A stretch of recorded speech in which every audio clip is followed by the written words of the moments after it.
Hi, I'm Patty from good.com, and today I thought I would do something with kale because there's so much craze about kale.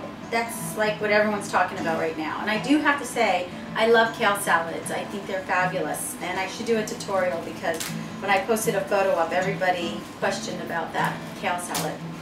But so kale, I'm going to make kale chips, and so what I'm going to do is I'm going to take my kale, they're kale leaves, they're kind of rubbery in consistency. And when you do salads, I'll teach you a little trick to get better flavors out of them. So I'm basically removing this stem. And I want to kind of leave them like pieces like this.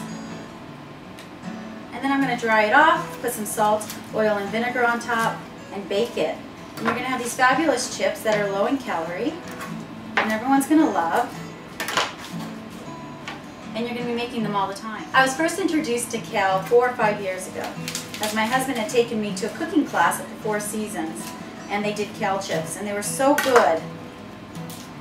It was my first true introduction to kale. And now I don't know about where you live, but I can tell you here in California you find it everywhere.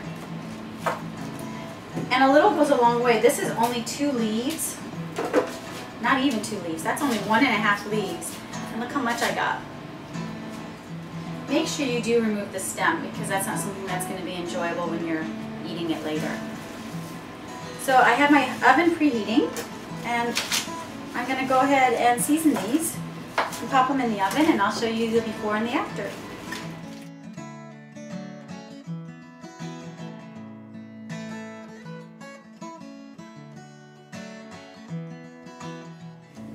Hey, it's Patty. And Jacob. From good.com. And as you know, I made kale chips today. And because Jacob's not generally somebody who eats a lot of greens, I asked him to come and try one. And I almost had to force it in his mouth. But once he tried it, it was very good. So one of his favorite parts about eating these kale chips is that when you like take a bite into it, it's really crunchy. So it's almost like you're eating a potato chip, and it's really good. Except there's not as many. Did you hear that? Except there's not as many calories in them. And as you can see, they shriveled up. So that big tray became that after you baked them. And I kind of overcooked them just for a bit because even I do some oops. But it still tastes great. Thank you, Jacob. That's very kind. So I hope you enjoy this segment of how to make kale chips, and have a great day.